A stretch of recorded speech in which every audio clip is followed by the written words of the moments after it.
بسم الله الرحمن الرحيم. أفرأيت من اتخذ إلهه هواه وأضله الله على علم وختم على سمعه وقلبه وجعل على بصره غشاوة فمن يهديه من بعد الله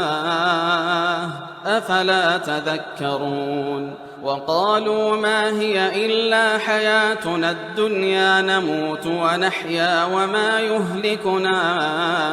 إلا الدهر وما لهم بذلك من علم إن هم إلا يظنون وإذا تتلى عليهم آياتنا بينات ما كان حجتهم إلا أن قالوا ائتوا بآبائنا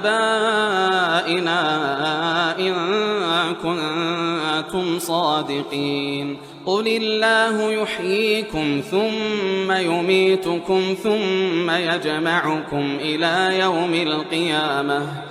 ثم يجمعكم إلى يوم القيامة لا ريب فيه ولكن أكثر الناس لا يعلمون ولله ملك السماوات والأرض ويوم تقوم الساعة يومئذ يخسر المبطلون وترى كل أمة جاثية كل أمة تدعى